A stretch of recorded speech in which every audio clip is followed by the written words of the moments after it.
The topic is Directing and Designing Breadth, and speakers are Amal Allana, Nissar Allana, Suman Mukhopadhyay, Kaushik Sen, and Kaushik Sen. Moderator Gagandeep.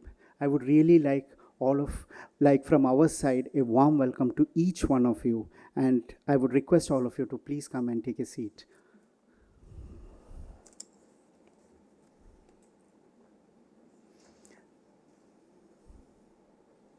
Please come. And now I would request Mr. Tausif Rahman to come and introduce our panelist.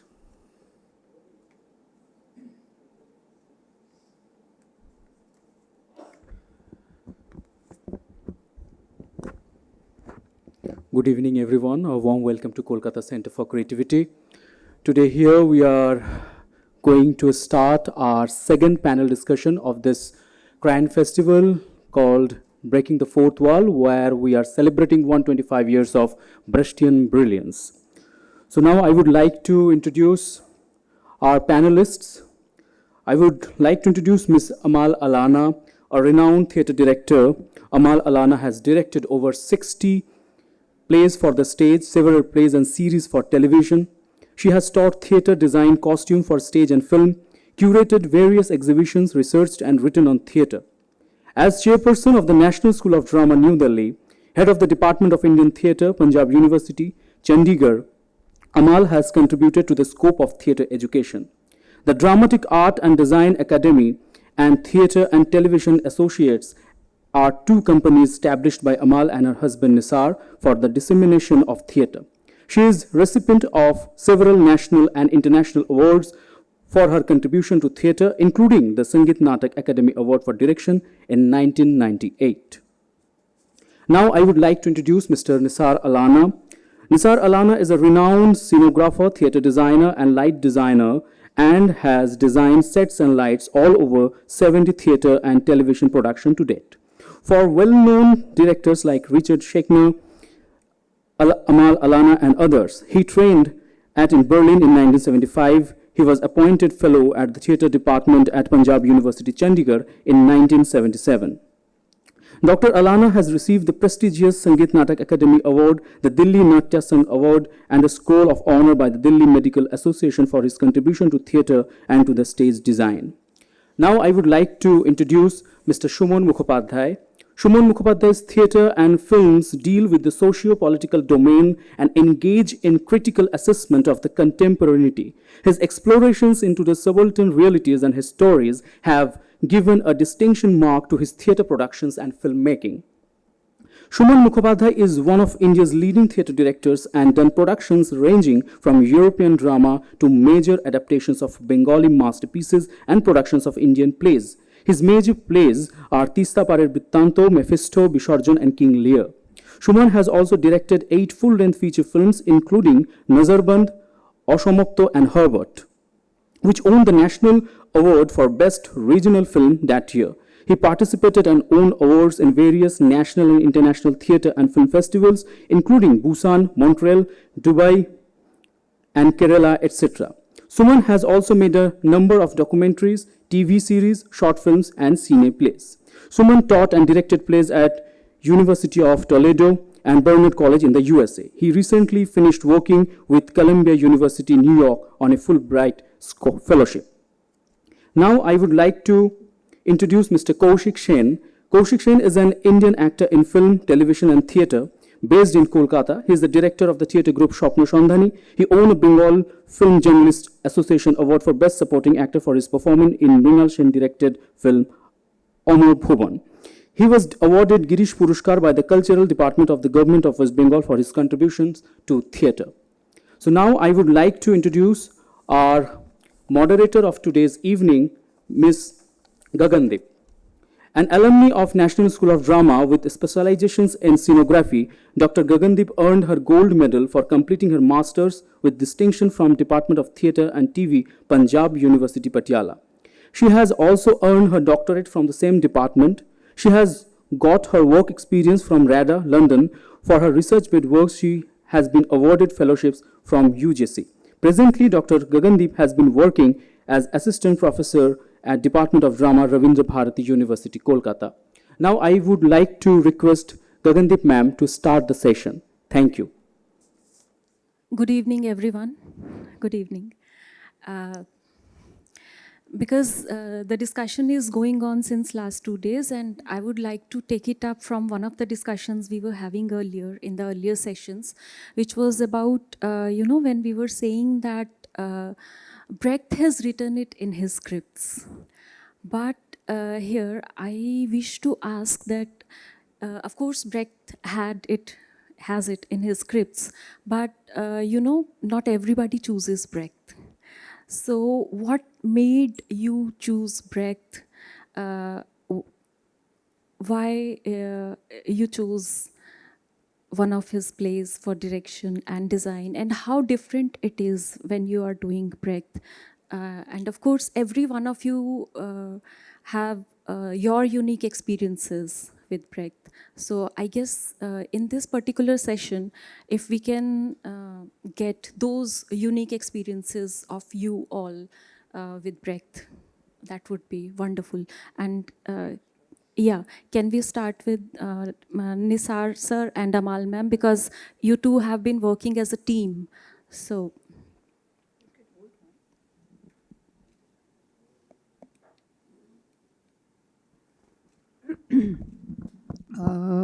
I don't think that I think that I have expressed myself this morning itself about why I have chosen Brecht, and I wouldn't like to repeat myself, if you don't mind, about why I found him relevant and interesting to do. But to come back, I have always been interested in structure. By structure, I mean a structure of the play as a text, structure of the play as a performance. And here was a writer who gave me an opportunity to have multiple kind of choices of how I would structure a text. You know, it was not the regular 3-act form. So I was interested, like everybody else of my generation, of not being that interested any longer in the 3-act form, which has a beginning, middle, and end, and goes towards a particular climax, and then the play comes to an end. So I too, like them, felt that I was living at a time where reality didn't follow this very simple structure, that things happened and then some climax happened in somebody's life and then things were resolved. We were living in an age where things were not resolved. We were living in very, insecure times. And that kind of insecurity of living in times where you don't know what exactly is going to happen to you, that is the kind of, I wanted that kind of to tell my story and allow that to happen. So everything is not predictable. Nothing is predictable. So that was one of the reasons. But to come to today's point, which I think that directing and designing, I would like to spend a little time talking about the fact that Nissar and I worked as a team. We have worked as a team. We've been married 52 years and we have worked as a team for 52 years. So this has been a very long period of time. And you have to understand the context from which we are coming. We're coming at a time when theatre generally, not only in India, but all over the world, we were going through a phase where this triumvirate of writer, director, and actor, that these are the three people who make the play, that it is between these three people that a play is made. And it was being questioned, the kind of superior position of the writer. We were always told in the good old days that, we have to do the text exactly as it is written without changing a word of Shakespeare or changing a word of anything. We came at a time where we felt that, yes, we could sort of challenge this notion. We had to make interventions into the script, which were not there. So we challenged this notion, and one of the notions is that we tell the story now with a greater emphasis on the visuals. We tell the story visually also. We don't only tell the story with the words, but we tell the story visually. And once we start telling the story visually, then a whole lot of other elements come into the picture. So the set comes in, the lighting comes in, the costumes come in, all these elements, the music comes in. All these are not subservient to the text, don't sort of support the text, but play along with the text. So we were coming at a time when we were somehow wanting theatre not to just be an amalgamation of all the arts, because we said theatre mein sab kuch hai. You have painting, you have music, you have dance, you have all the arts. You have sculptural forms. We have the 3 dimensions in theatre. But we were talking about a new kind of communication where all these mediums would come into play. And that obviously meant that there would be a displacement of the writer. There would, to a certain extent, be a displacement of the performer, because all these, you were now telling the story with multiple means. You had multiple means at your disposal to tell the story. And it is in that connection. So I just wanted to make that a little bit clear about that what we were trying to do and the nature of our collaboration. So the collaboration was not, here I am the director and I have an interpretation of the play and I communicate that interpretation to a designer and he follows my interpretation. That was in the old days. We are coming to a time where the designer and the director are the collaborators, equal collaborators in making the performance together with the actor. So, Nissar? Yes, it's been a long journey, and what one has discovered has been over a process of time. One didn't start with everything that one is talking about.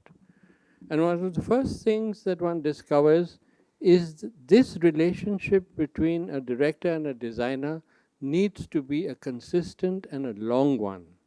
And we only discovered that along with time when we met and interacted with different people. So one of the first experiences I had after coming back from East Germany was to work in a theater in West Berlin with a very famous director who was also considered the second Brecht of Germany, a man called Peter Stein. Now, Peter Stein was working at a theater called the Schaubühne in West Berlin with a designer called Karl Ernst Hermann. And I went to the theater to work with Hermann to see how these two work together, because this was a long process.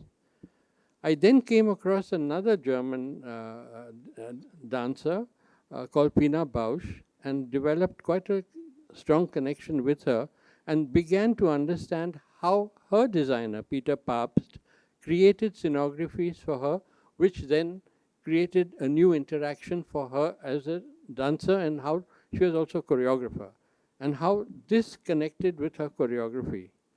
Then I had the fortunate experience of working with Richard Schechner, another very well-known director, who worked from the 60s to the 70s with a designer called Jerry Rojo, and then later from the 90s to 2014 with another designer called Chris Muller.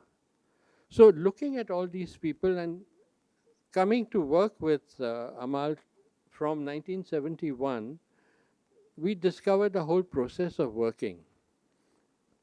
It is impossible to work as a scenographer unless you are working with a designer with whom you develop a certain rapport and with whom there is a great amount of interaction and understanding.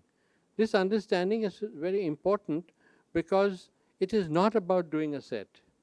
It is about connecting a play with elements of performance and elements of music and elements of design. And you know, the whole concept of stage design has changed in the last 150 years. What began initially as stage design changed into something called the mise-en-scène at the turn of the 20th century with two very important designers, one called Adolphe Appia and the other called Edward Gordon Craig. And what was the difference between stage design and mise-en-scene? In the mise-en-scene, the actor got connected very closely to the environment. And the relationship between the environment and the actor became integral to each other. Whereas earlier set design was more of the right ambience, the atmosphere for a play. And this, after the Second World War, also started changing into something called scenography, where it was not just the actor and the design, but was everything put together, including lighting, including the director's choreography and interaction, and it became a whole different world in which you were working. So it was impossible to do this kind of scenography unless you worked with a director over a long period of time. Now, when we started our work,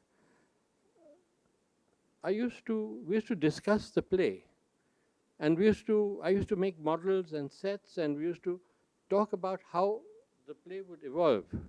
And we did this for about 4 or 5 years, after which I found that Amal was in a different trajectory from me.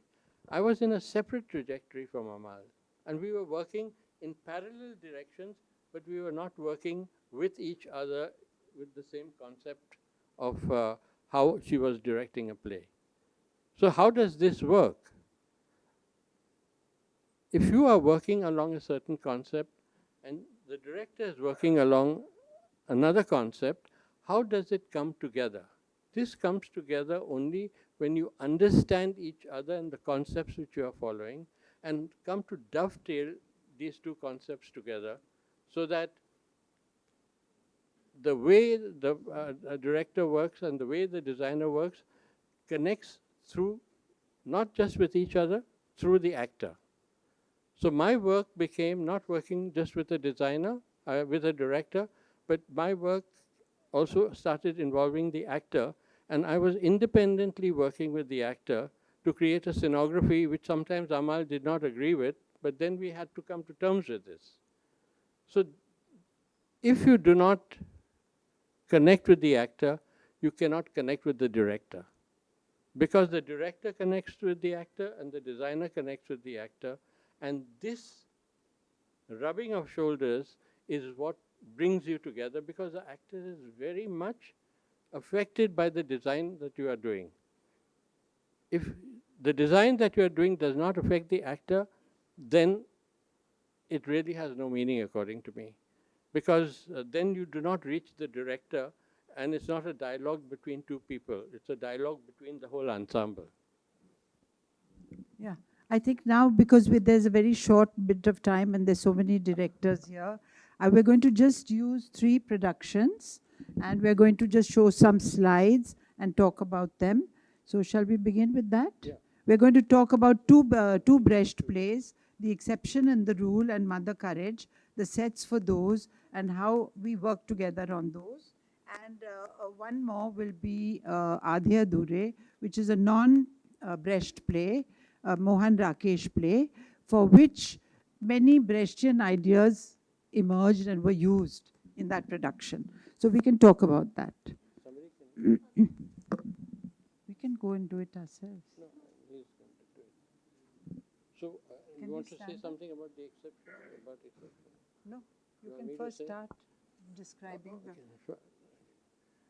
Now this was done, this was the set for Exception and the Rule. This was done in a space at Punjab University. There was a big theatre space, empty room. which was a large empty room with a high roof. This play is set in a desert. So when I was thinking about it, I felt that the actor could not walk on a wooden floor. He had to walk on a surface which would simulate the sense of a desert. And if it simulated the sense of the desert, it would change his whole performance movement and structure of his performance. And so I created a huge floor stuffed with straw and covered it with hessian, so that when the actor walked on it, the floor gave, and it fell into the thing. The second thing I did was I also covered the roof and the walls, the whole thing with the same with the same hessian, and brought the audience into the performance space. So rather than the audience watching the performance from outside, they were included in the performance space. I was not trying to break any fourth wall, but what I was trying to do was, looking at the whole movement that was happening in the world. Yeah. And I was looking at people like Buckminster Fuller, I was looking at Marshall McLuhan and what were their ideas. I was looking at what was happening in the hippie movement, because the whole sense of experience is what we were talking about, not just intellectually analyzing things, but how would the audience experience what the actor was experiencing? Because if they were in the same environment and at close proximity to each other, then when the actor walked, there was dust flying, which would fly onto the audience. There was a lot of stuff. The audience could palpably see the sweat and experience the whole body of the performer. So it was not looking at a performance, it was experiencing the same thing that a performer was experiencing in order for the audience to get a different sense of performance. So this was one of the things. I Let's think see the also next. one of the other things that... So Hello? Now, a lot of these kind of movements would not be possible on a wooden floor, because it involved a lot of physicality, falling and stuff like that. Yeah, Next. so this affected the performance language. So obviously, if the floor is undulating, if the floor is not steady and it doesn't, it gives under you. So all the movements generated by the actors, they had to find a performance language which would relate to the floor. They had to walk on this floor. It was very unstable. And that to So fall. what are the actions that would happen? And so this whole struggle across the desert, the entire energy to get money, to become rich, which this merchant is talking about, involves a great amount of physical stress.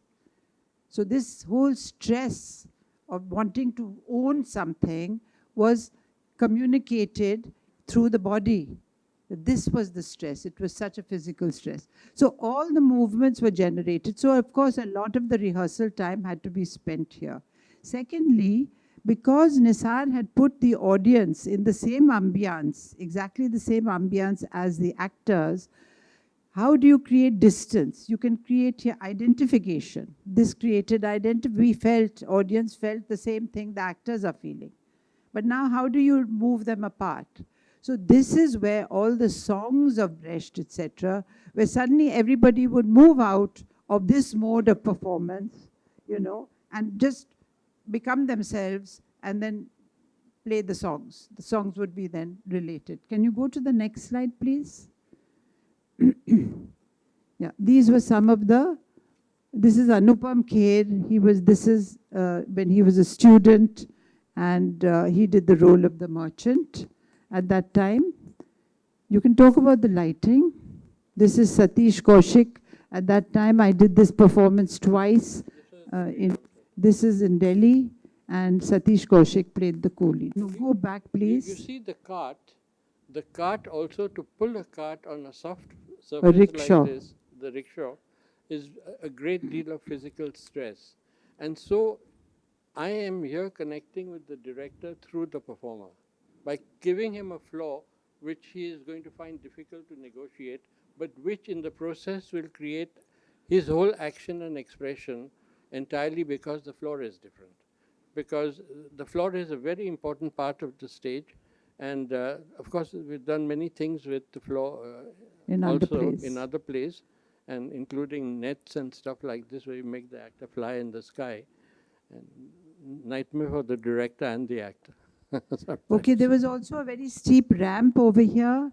So, just with the straw floor and with the steep ramp, which you can see on the right, again, to negotiate this rickshaw down the slope, etc., was again a great sense of, physical effort was required to do that. can we go to the next one, please? We're going to Adhe Dure. So Adhe Dure, as everyone knows, was one of the most famous plays written in the late 60s. And over here we have a very realistic play. The play is a very realistic play. We all know this is the story of husband, wife, and the family, and the kind of disruptive, the sense of society impinging upon the relationships between husband, wife, and children because of various social and financial situations that affect them. However, it's a very realistically written play, one of the most realistically written plays to date at that period. And what we were trying to do in this production, after having gone to Germany, another place which I had gone to was Japan. And I was very, very influenced, and I was very excited about the theater of Japan. It was a highly stylized kabuki, and no, you must have seen photographs of kabuki performances, no performances, highly stylized makeup, costumes, masks, stylized movement, a very, very strong form of those productions. And what I found was that the Japanese theater sort of added a dimension to the kind of interruptions I was interested in telling a story.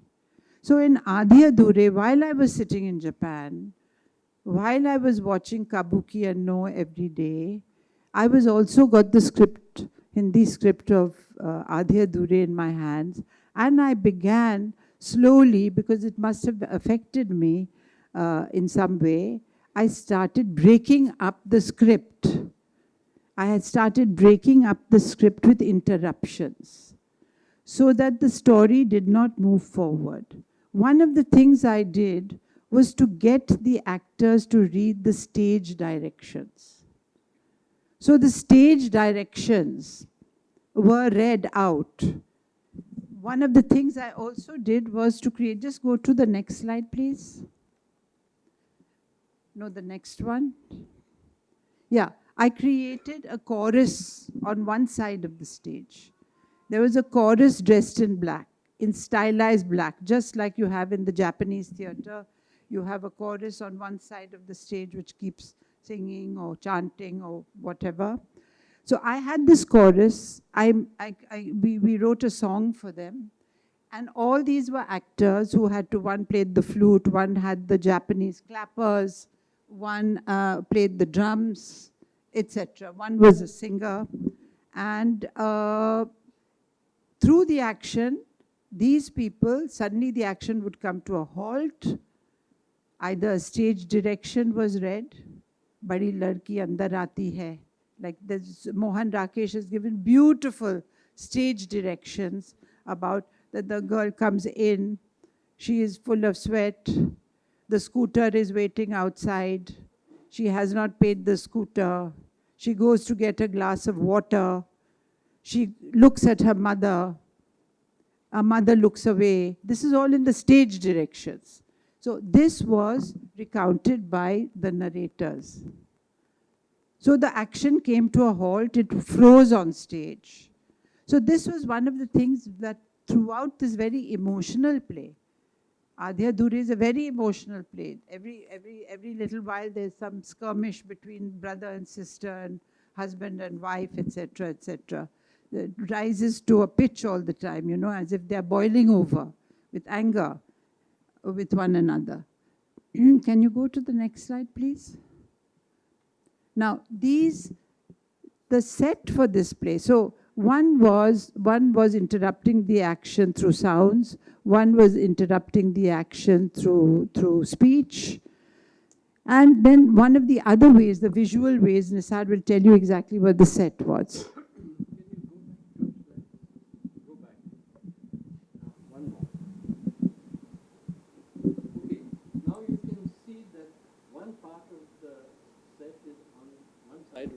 This was in the studio theatre, at Rabindra Bhavan. And one part of the stage, there's a passage which comes right into the middle of the audience, right? And so the audience is divided into three parts: audience on the left, audience on the right, and audience in front. So the perspective of each member of the audience is different from the other. And it's like breaking the fourth wall and coming into the auditorium physically, literally. Also, if you go to another, two more, go forward, two more. If you look at the walls, you see that this is, again, I was using plaster of Paris and Hessian a lot. And this kind of whole expressionistic sense of the appearance of these walls, which was like crumbling, was a reflection of what was happening to the characters. I mean, I don't like to go in for symbolism, but it did help to contextualize the characters physically. It was not just a background, it was so close to them that you could feel the effect of the, of the whole strong texture. It was, I'd say, almost disturbing for an audience to experience this interaction between the audience and the environment. It was so heavy, the texture. It was not a plain wall. And divided this whole stage by three pillars into three visual frameworks. And Amal would choreograph different sequences in different visual frameworks by these, created by these three pillars. If you go back, one more. Yes, as you can see, there are three pillars, and the floor is shining. It's a wooden, highly polished floor. And this thing, ramp coming out, was, I took that from the Hanamichi of the Kabuki theater, so that when the Hanamichi is the thing which goes from the auditorium onto the stage, and as the actor enters, gets closer to the stage, he builds up his character just before, and comes to a climax of his character just before he enters the stage.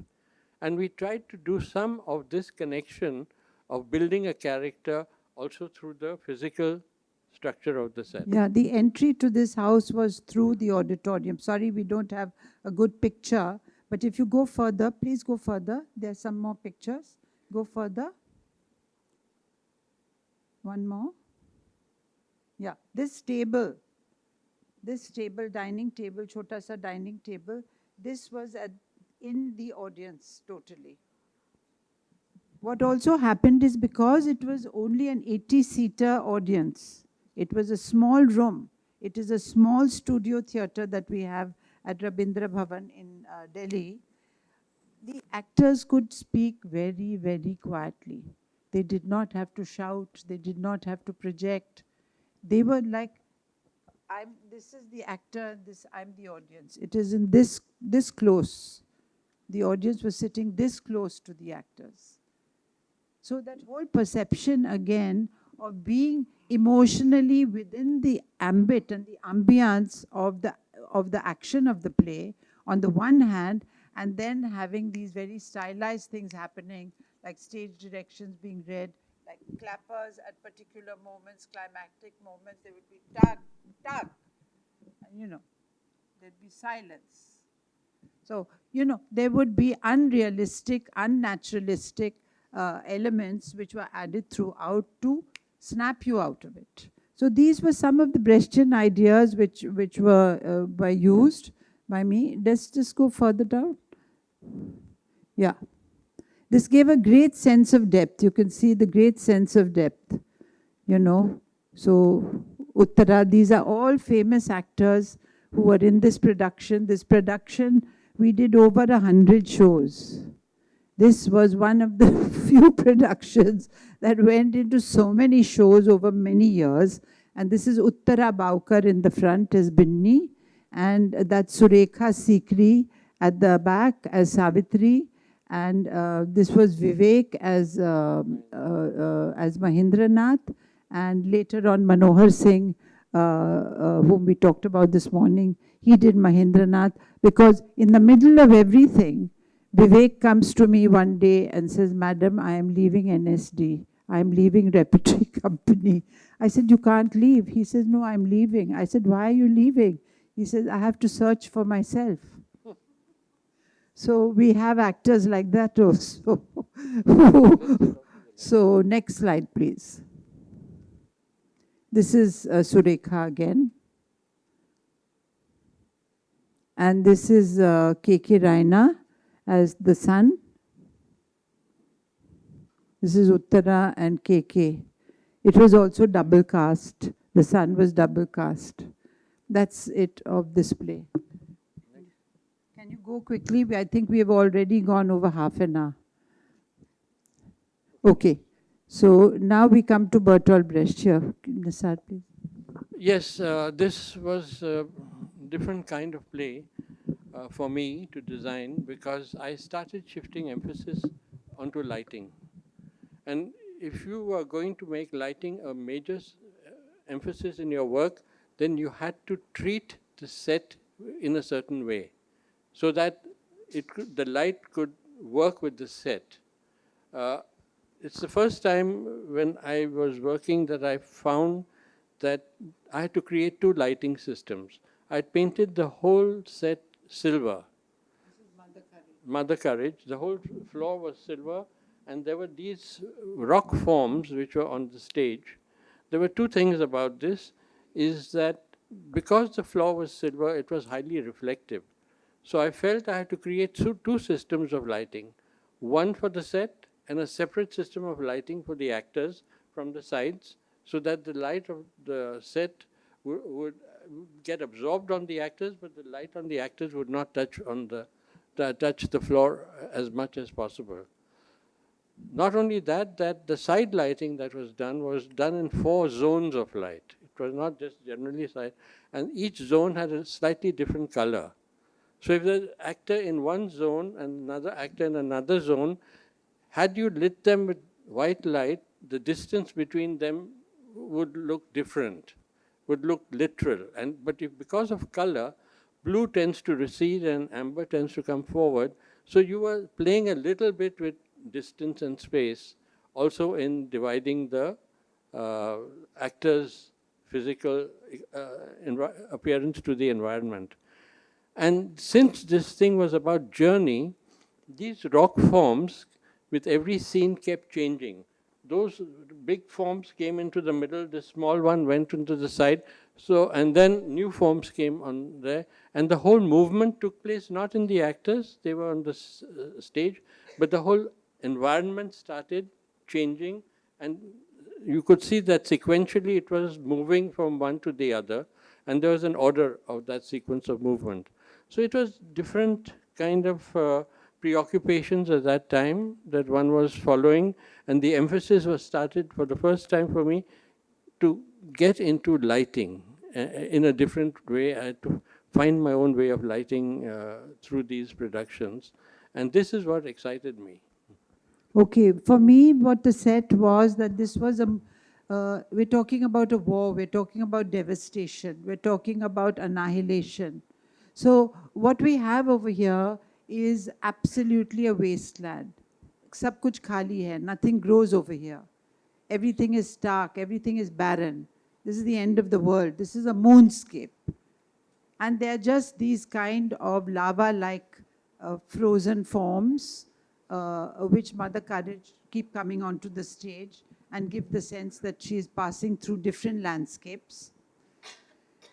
As a contrast to this stark emptiness was the cart, Mother Courage's cart.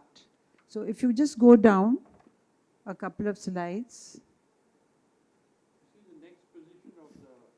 Now we never moved. Yeah, I just want to say a very important thing is we never moved except there were 2 movements, literal movements of the cart on stage. The cart was not all the time pulled by Mother Courage from one scene to the next. The cart only moved twice. Once when Mother Courage entered, and once at the end of the play where she went from the lower level to the top level and exited. So the cart was actually physically used twice, but the cart for each scene was placed in a different area of the stage and at a different angle. So you saw the cart from the front, then you saw the cart from the side, then you saw the cart from the back, then you saw it from the other side. So all the time, the position of the cart was then used as a kind of a environment for her. Now the cart was highly, please go forward, there are 2, 3 more, just go forward. And as you know, for people who don't know, this is Manohar Singh doing the mother. Please go forward, there's a picture of the cart, close-up of the cart, further.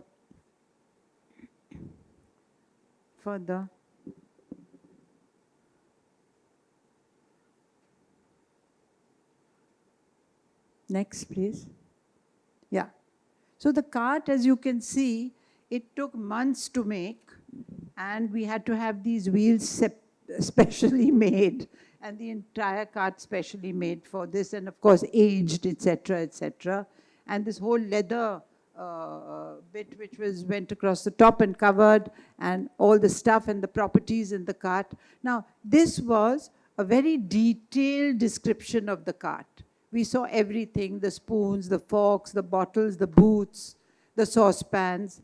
वो cart में रहती है, वो cart से सामान बाहर निकाल के बेचती है, वगैरह वगैरह. So the cart was very, very realistic, and the actor was then, in Mother Courage especially, was all the time building her character with doing actions and activities around this cart and with all these props.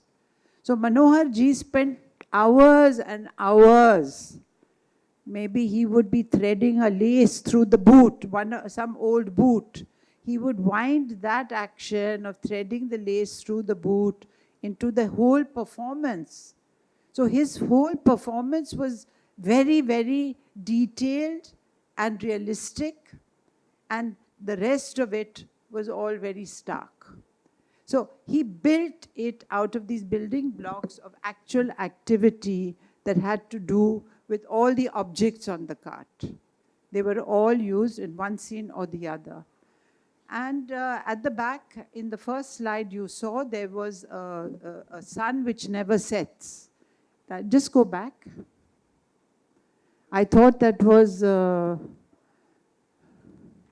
the first, yes, that's it. So here you can see this, this is a sun that never sets. This is always in the same place. So that whole cyclicity of things not changing and the war going on forever is just, for me, it was established by neither becoming day or night necessarily, but always being in that twilight zone of the sun. Yeah, so it was always there in that same place, as if time had not moved. So these are visual aspects that we hope will communicate with the audience. How much communicates and how much depends on each individual member. So I think that is enough. We have to give space for others to talk. 30 years ago. Yeah, Mother Courage was done 30. Many things changed subsequently in the way we worked. Thank you. Thank you so much. I mean, this is the sort of wonders we get when we have a team. So, of course, we would have loved to hear more about the design and the direction of all these works, but the time is limited. So, may I go on to Sumanda? Can you share your experiences of your encounters with Brecht, especially your recent experience, if possible? Hello, good evening. Can we have some light, please? Brecht hated dark spaces. So, being Brechtian, I want a little more light. So yeah, my connection to Brecht has a very personal connection to it. One is that my father, who is an eminent theatre director, when he got married, 1965, he asked his friends, to gift a book in his marriage, because he tried to manipulate the gift. He asked for Brecht on Theatre by John Willett back in 1965. So I've restored that copy of the book, written Arun's colleagues in office on the marriage death, the date of the marriage. So I think that that book was lying in our Howrah Shibpur home on the, we have a small house, and that was on the rack, always displayed, Brecht on Theatre, John Willett. And it doesn't mean anything to me that time, but that image, the book on the rack, sustained throughout my life. And then the new books started to come, Understanding Brecht, Walter Benjamin, then Choice of the Evils with John Willett. So all these books started coming. So I got curious about this man. And then a small photograph came of Bertolt Brecht. So that made me more curious, that who is this man my father is getting obsessed with?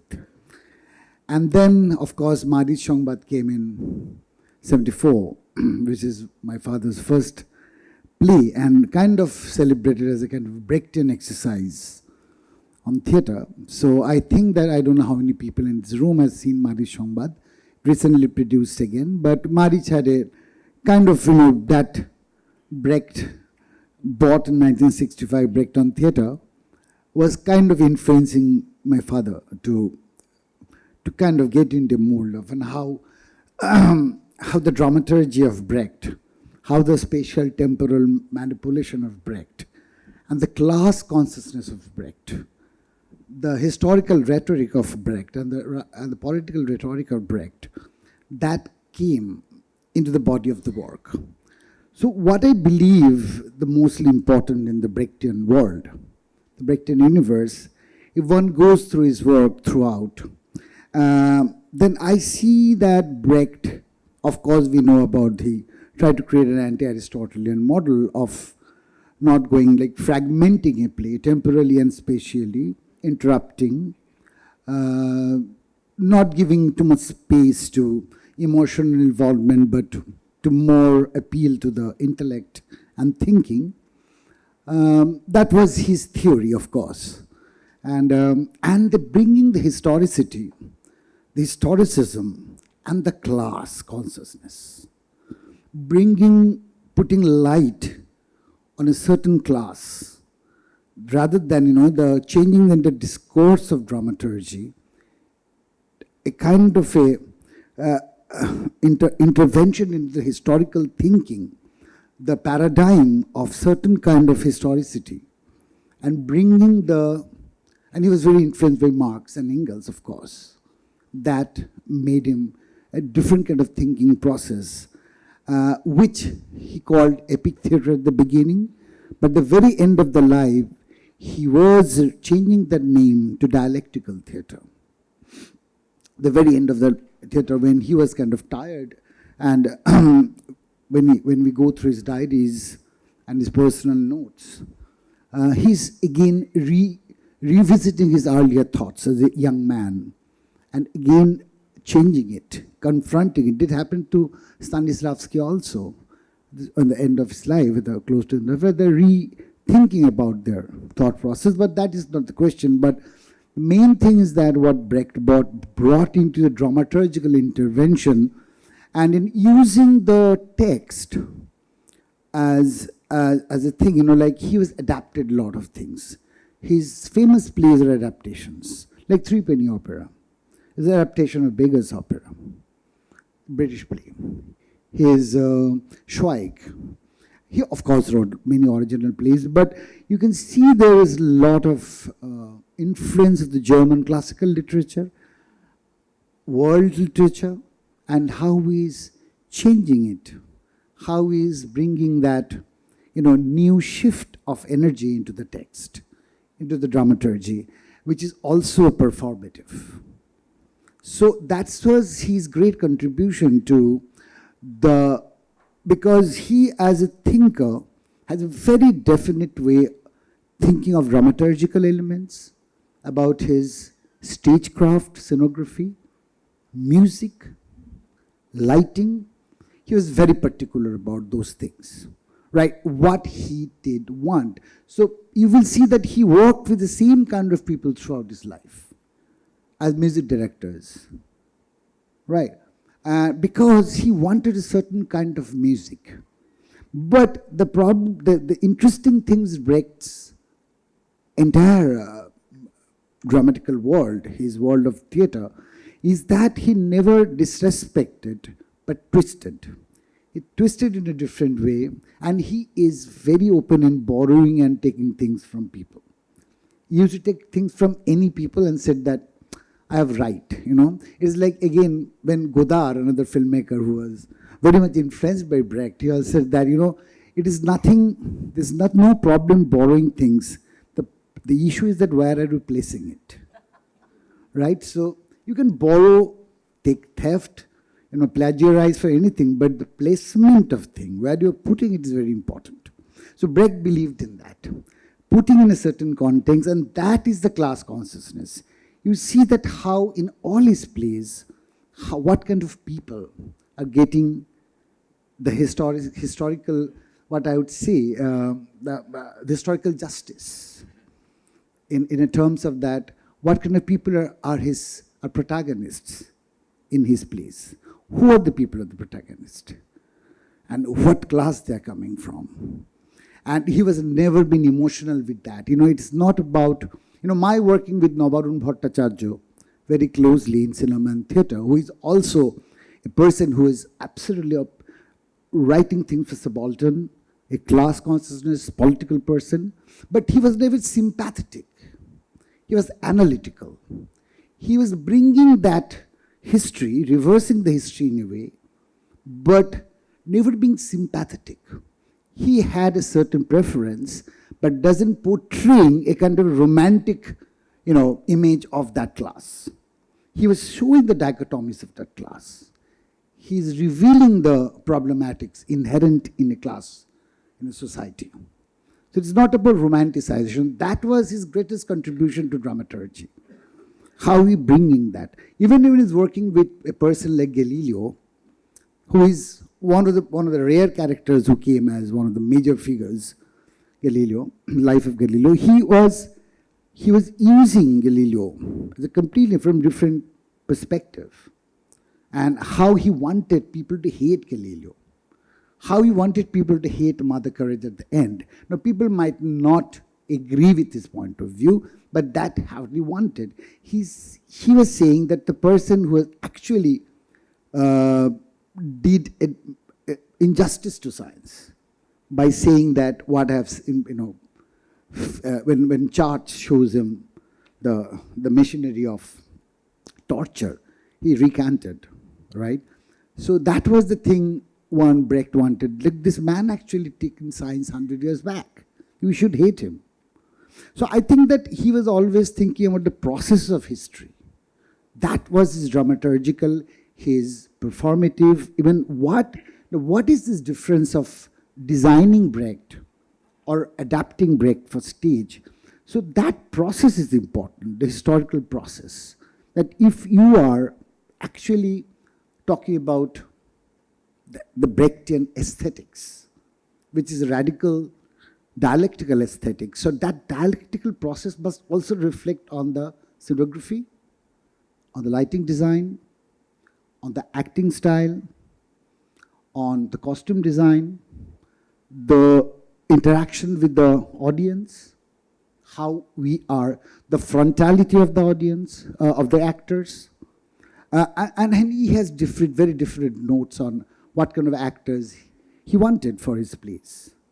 Now, one have all the liberty to interpret his plays in different ways, but we are talking about a certain person whose thoughts we are trying to remember, we trying to respect and see it from different perspective. Like Peter Brook said, that in contemporary theatre, whatever you do, we come through different routes, trying to get into the world of theatre. You cannot ignore and bypass that man. The name is Bertolt Brecht or Bertolt Brecht. So you cannot bypass that man because his thoughts are so radical. His thoughts are so different. He is saying something which is not absolutely new.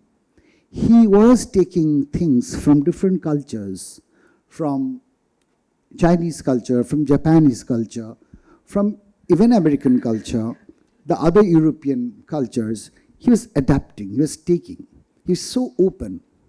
And that openness brought, and also his very sharp intellectual dialectical understanding of the world, of the history. Like if you see that John Willett has written in his book that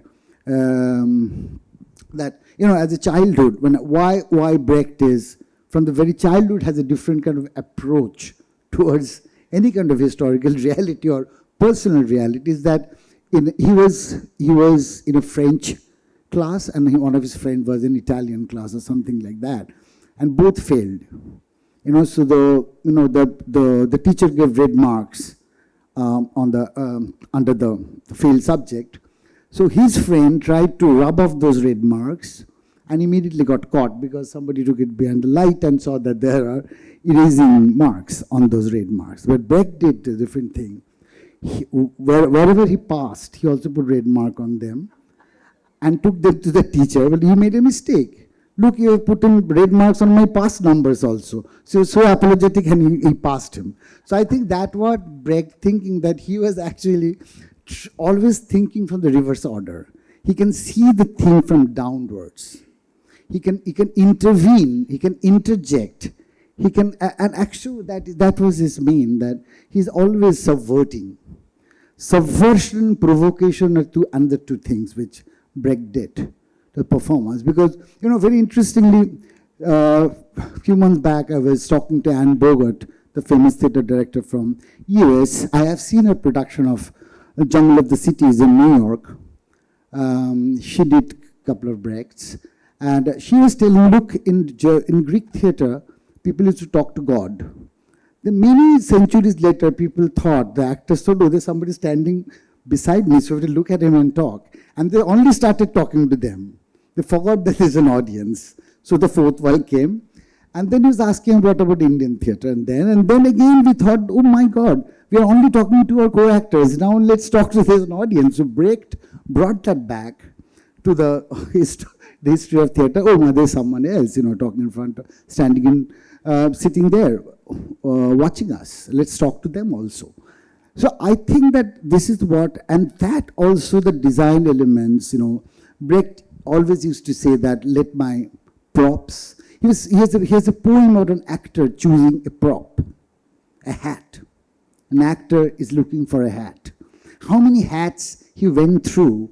He went through thousands of hats, put that, and something he's looking for a hat for his character.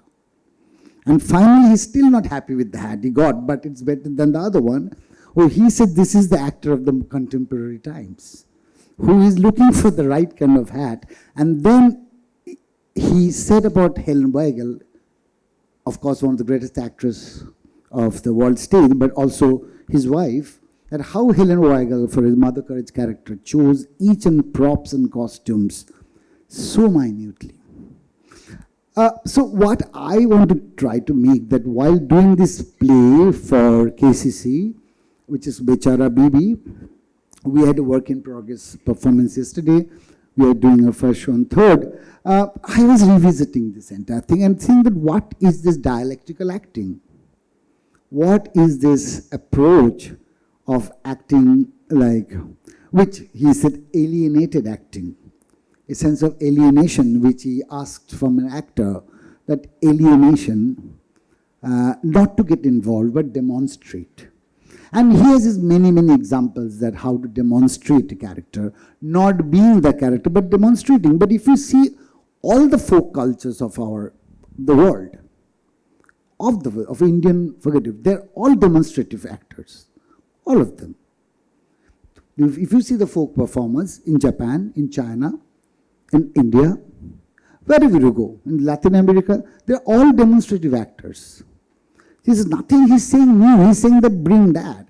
Even if you see, Arthur also talked about the demonstrative actor, but he went to some kind of trance. Brecht didn't want any trance. He said that be completely conscious what you're doing. Your every gesture has to be thought out. Even Ruth Burlow, his assistant for a long time, Ruth used to shoot every frame of his play, like a cinema. And Brecht wanted to shoot that because he wanted to see that every frame has a gesture, every frame has a meaning, every frame has a certain message which goes through. Through its lighting, through its scenography, through everything. That's how he used to do it. And he has very definite ideas. So he has fighting with other directors all the time because his music was so definitely, he don't want the music to be melodious. He wanted the music a certain way, more like our balladic form. Like if you see Kolkata in Bengal, or even the folk tunes, they're repetitive, right? They are very repetitive. They're not like, if you see take any song from our folk culture. They're not like melodiously, they have a melody, but they're also repetitive. So after a point, you only focus on the words. Because you are not being overpowered by the melody. Right? So repetition, like we're talking about Pina Bausch, Nissar just told. Pina Bausch used the repetition technique so interestingly, politically, in her plays. In her dance plays, dance theatre. Repetition, so Brecht also used repetition in different ways. Like he used to announce the end of the scene, like we are not, what he used to say? That if I say that end of this scene, that this girl will die, like that scene which we did in our play, that this girl will die at the end of the scene. So you're hankering for what happened next, what happened next, what happened, that kind of goes away. It basically, you are not focusing on the process. That how she's dying. Not about will she die or not, will she die or not. You are not in this, dichotomy. You are more in that process, the politics of the scene. So I think that today, while doing Brecht, while doing with very young actors and actresses who came to work with me, completely newcomers, but they are, what I think that what I can give them, more than getting into verbontering, alienation effect, understand the politics of Brecht. If you understand the class consciousness, the politics, the dialectical thinking of Brecht, you will understand what he is trying to say. So I think that what I think, and then that will lead it to design. A certain text written in a certain way is very important, that what small changes Brecht is making in his plays, in his dramaturgy. That is that if you're actually as an actor is trying to faithfully bring a meaning to those words, it organically will develop to a certain kind of design. It needs certain kind of scenography. What I think. So that is the main thing, to invoke that understanding of his text and not to play it from what I would say, like, of course, when Mother Courage's daughter dies, she is emotional. There's a famous scene in Mother Courage of Helen Weigel where his son dies, and when she didn't identify her son, and there is a silent cry she uses, and you can see that. You go to internet, you will find that photographs everywhere. The silent cry of Helen Weigel.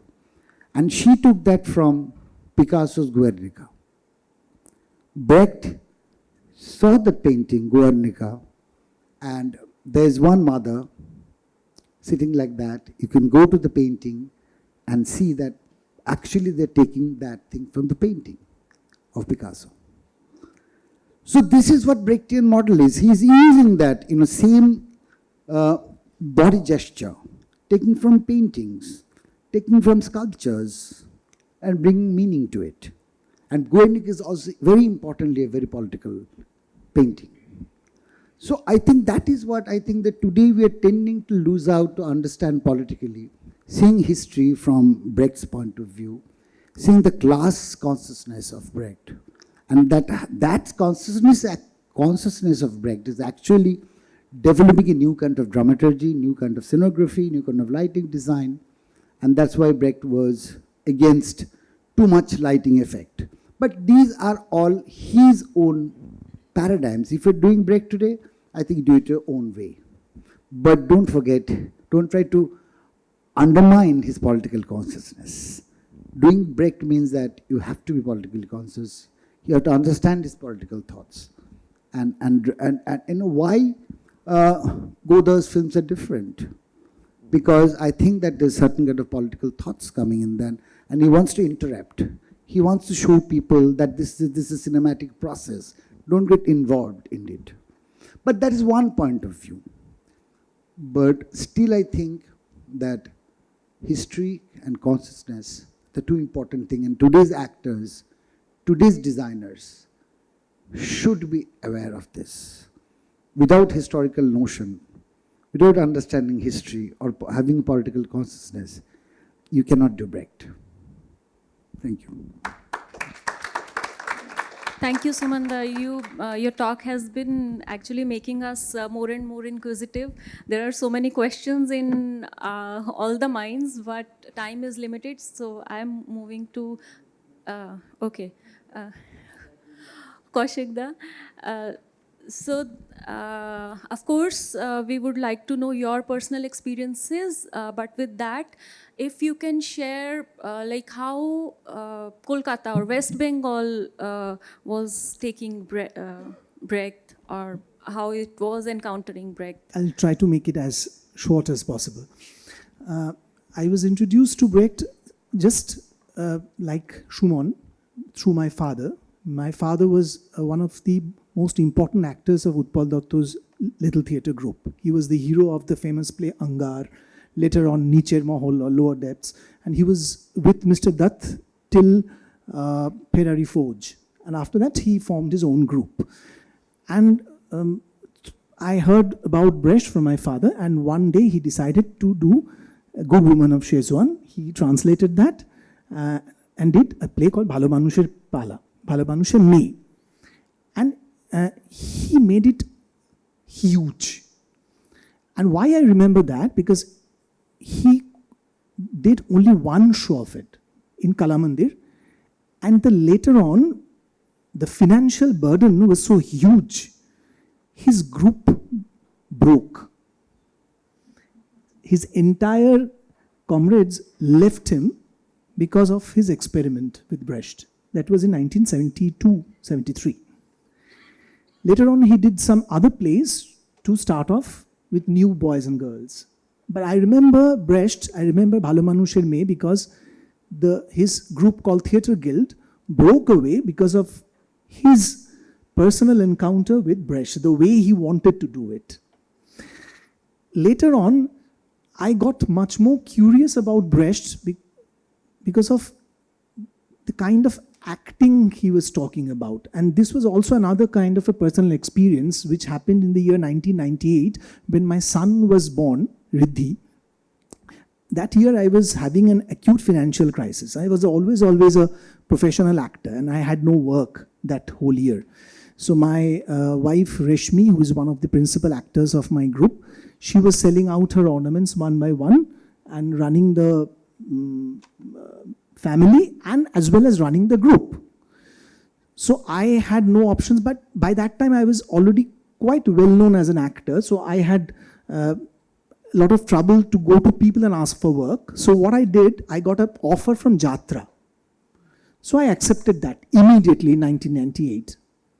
So and you know, Jatras happens in the midnight.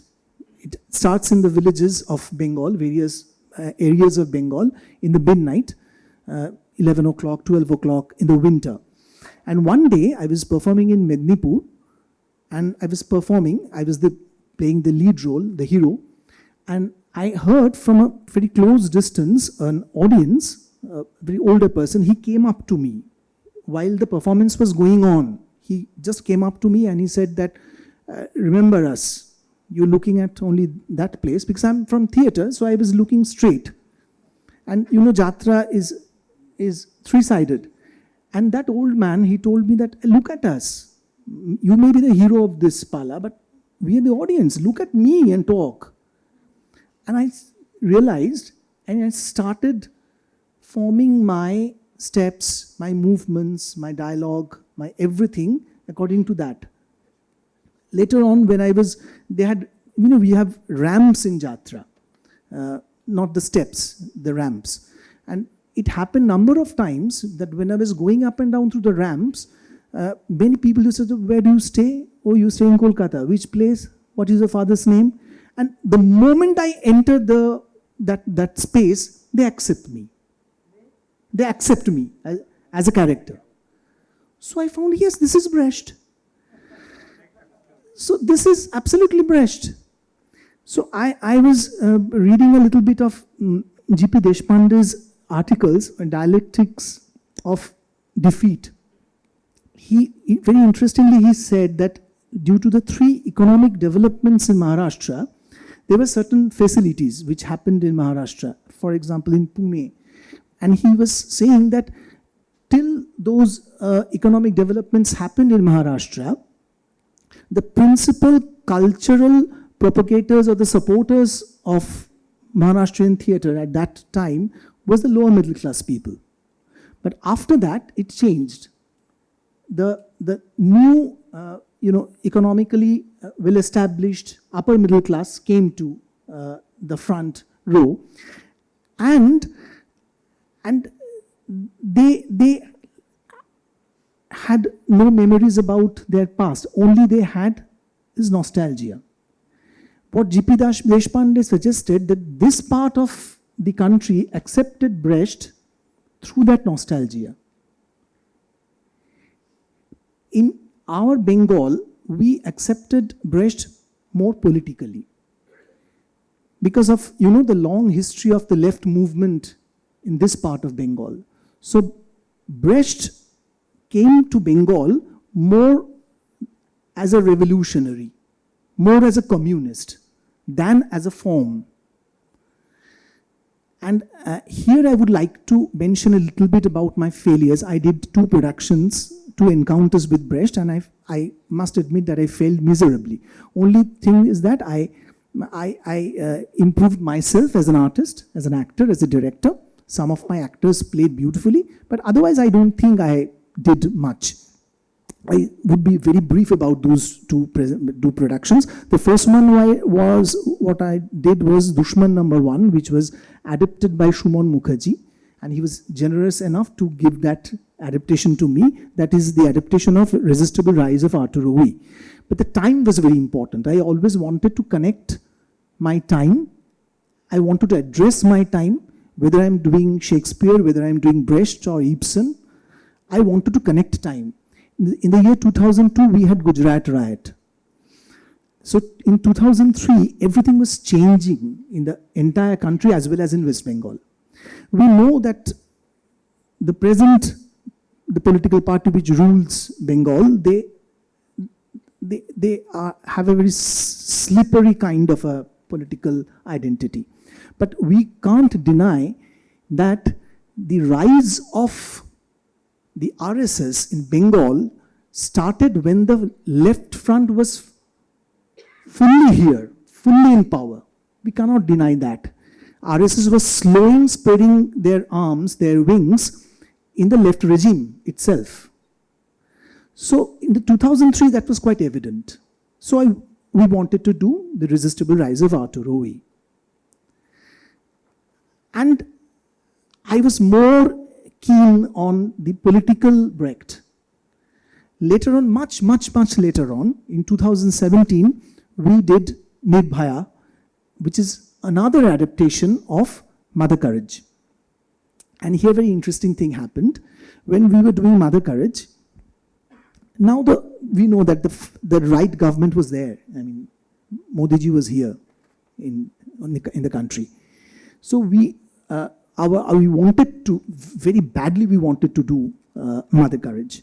But before Brecht, a very interesting thing caught my mind. I just read an article in Telegraph. I read about a young person called Shahzad Malik.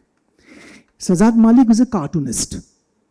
He was a cartoonist of a paper called Greater Kashmir. When he was 18 years old, he saw a very interesting news in the paper. That the headline of the paper was that Hangul, or the dusk deer of Kashmir, they are becoming extinct. And in a very smaller font, there was a news printed that a lot of people are dying in Kashmir because of violence. And this young man, Shahzad Malik, immediately wanted to connect that. And he said that this violence is inflicted on us, the Kashmiris, by the outsiders on the humans, by the humans. We, the Kashmiris, are no longer humans. We are Hanguls. So he created a comic strip on a book called Munnu. He created a character. He created the journey of Munnu, and all the characters in that comic strip, if you read it, you find they're all Hanguls, all deers. The body of them are human, but their head are Hangul. So that attracted me. And in Mother's cart, when the Catherine first appears, when the two military generals obstructs Mother's cart for the first time, when they were asking Mother that who are they, the girl first appears with that mask of Hangul. And that I kept on throughout the production till the end, when after Catherine's death, when Mother was hesitant whether she will give away that mask.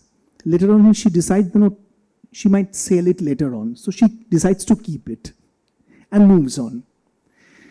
So, and I would like to conclude with one thing that I'm extremely grateful to you, because, when we were having a group discussions about the performance of Mother, the performance of the various characters in Mother Courage, Reshmi, my wife, and one of the principal actors of my group who did Mother, she suddenly reminded me that in 2012, when we went to Maharangam with Macbeth, she had gifted me a book called, it was edited by Amal Allana. The Act of Becoming. And there I read about a chapter on Manohar Singh, his preparations, the thing which you were talking right now. Yeah, and you talked about this morning. I didn't have the privilege of seeing that production or read much about it, but that particular article of yours and your conversation with Maya Rao, which was there in the same book, and the way you described her performance, that how she becomes a performance. So we saw a lot of performance of Maya Rao. We made it a point that we're all going to watch that. And we followed certain stills of we didn't follow that exactly, but we took that inspiration from there. And what Reshmi suggested, that she should be extremely busy with everything happening with the cart. And she seems to be not bothered about anything else, anyone else on stage. So only that is her world. That is her space, her livelihood. So that really worked for us in that particular play. But what I feel, why I'm saying that I feel, because in both these productions, in Mother Courage and in Dushman Number 1, adapted by Suman Mukhopadhyay, I think I was too busy with the political scenario. I was too busy with connecting through my politics, through the politics of, whether it's the politics of Brecht or politics of Bengal or politics of India. So that's why I said that, that's the reason why I'm not very satisfied. Maybe later on, if I can do some other work of Brecht's, maybe I'll be able to explore the other aspects of Brecht. Because I remember when we completed the 20th year of our group, we published an edition, and I asked Suman to write something about it. He wrote a very beautiful article, and he said that we are all scratching on ground, but let me assure you, one day we will surely dig up. Thank you. Thank you, Kaushik-da. We surely look forward to more works. Yes. This Dushman Number 1 actually was a kind of a spoof on David Dhawan's Dushman, Hero Number 1 and everything, So I kind of wanted to do in that style. But Kaushik has had a grand rhetoric for the play, which he did. But it was very simply done by me when I adapted it. That's it. Thank you. Thank you. And Suagdi, can you continue with, of course, again, your experiences and experiences of Brecht in Bengal? So, We've heard a lot about Brecht in Bengal by these two, so I don't think that one should carry on with that. But when you're in theatre, whether you like it or not, in the 70s or 80s, Bertolt Brecht was somebody to reckon with. His name was everywhere. I wasn't as lucky as these two, having their fathers telling them what Brecht is, but willy-nilly this way, that way. But my first tryst with Brecht came in 1978, I think. It was a Brecht 80 festival going on. And Max Muller Bhavan had asked many of us to do something of Brecht. I then chanced upon or came across a little collection called Fear and Misery of the Third Reich. And there were all short plays in it where it was Brecht's kind of description of the chilling Nazism and what it was doing to the families and general ordinary people who were not really connected directly with politics. And from there, that, actually what happens to me is I am more interested in human relationship. It gives me, I don't know, because human relationship doesn't have any answer. But in politics, I think there is an answer in paper, which whether you follow it or not is up to them, but there is some. But in human relationship, you never know which way it's going. You never just know. So then I think I chose Informer. At that point of time, there was this program, Hitler's program for the youth, which was indoctrination of anti-Semitism in the youth. And this was just three characters, father and mother, very ordinary people with a son who was teenage.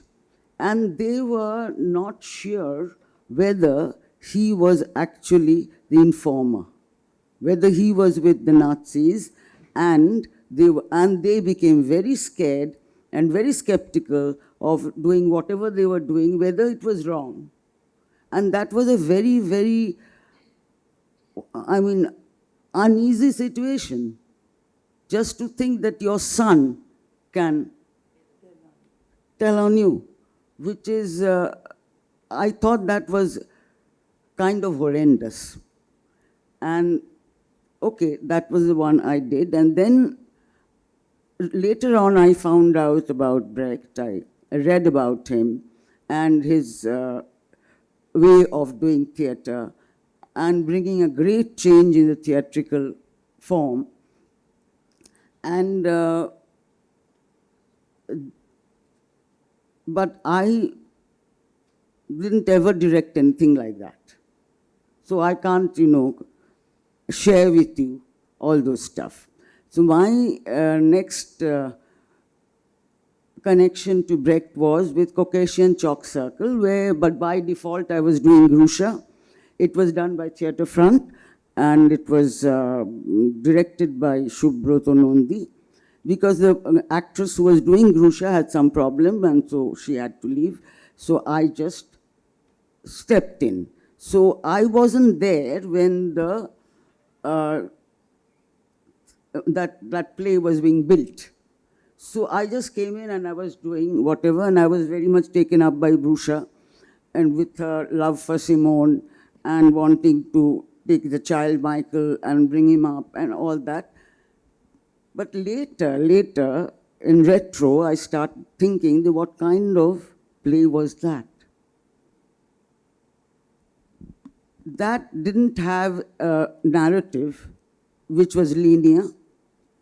It just, there were all kinds of scenes which were not even connected. And there was a singer, of course, and who was always talking to the audience. So that is when I put what was theoretical to me, I put that practically in my head. But that's where it ended. Then again, I went back to Fear and Misery of the Third Reich when I started my group called Ensemble. The first production was double bill from Fear and Misery. One was Jewish Wife, the other was Informer once again, because that was only one performance we had done, and that was not my group also. Here again, I came face to face with this kind of fear which is palpable, but it actually is not existing there. These two intellectuals, a non-Jewish person who was a professor of some medicine in a hospital, was married to a Jewish lady. And they had a wonderful kind of a social life, but both of them, while rationalizing that, no, this is not because of that, trying to make all kinds of,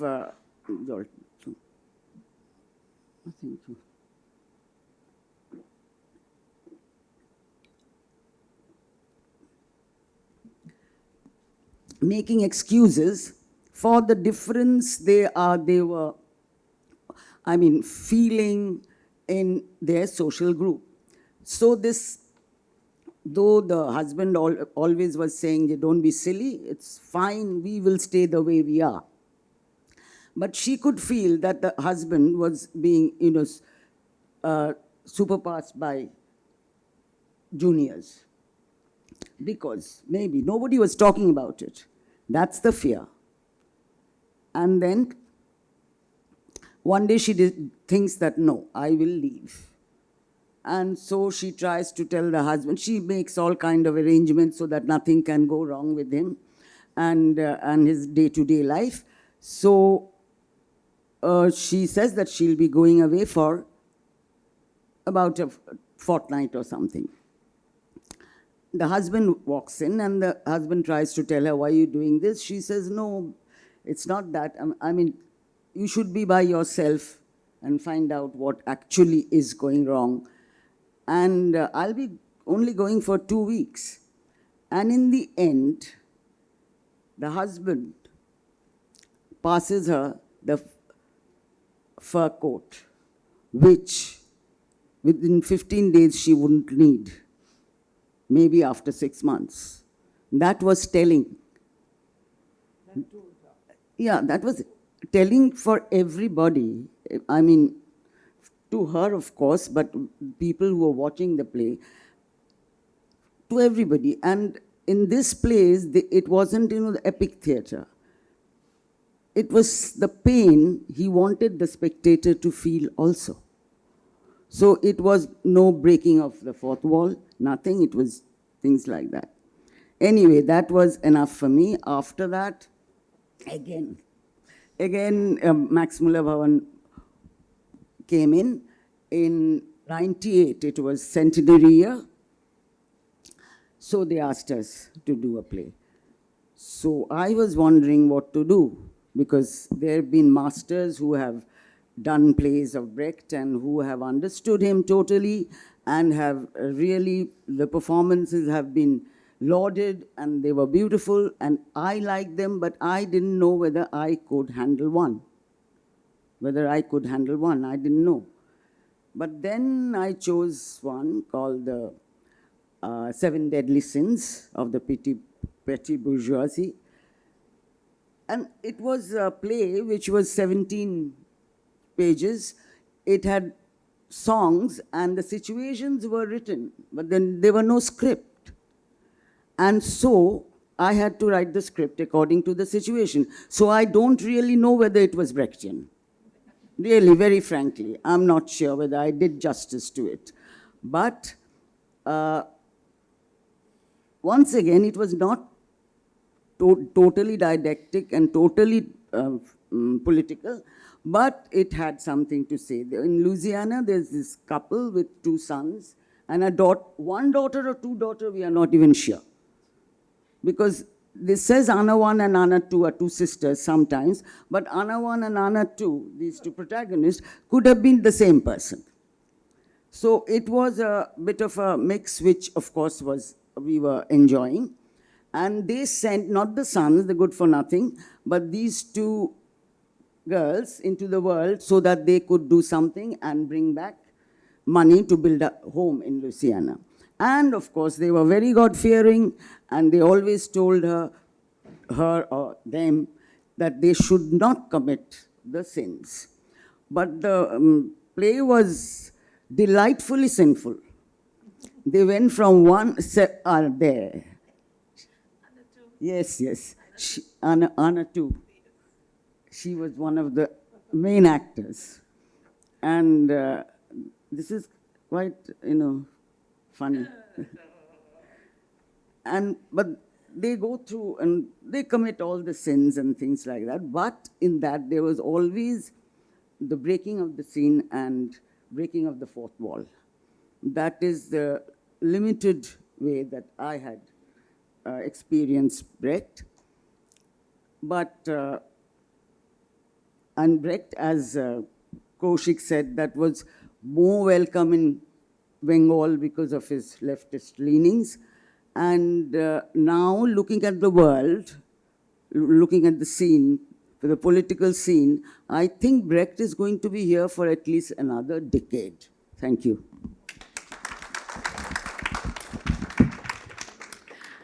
Thank you so much.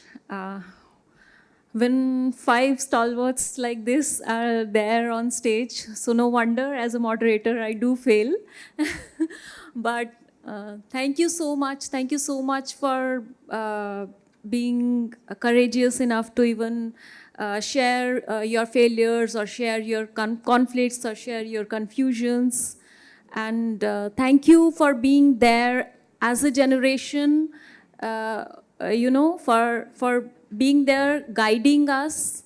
Because as we all know, yes, we are living in dark times. I would say fascism is not knocking at the door, it has entered our homes. Polarization is something we are facing each day. And thank you for being courageous. I would say to all of you for being here, for discussing Brecht. And thank you, all of you, for giving all your interpretations of Brecht, because this is something which the young generation, I guess, will take forward. We have in the audience so many young practitioners, and they are taking that courage with them along. Thank you.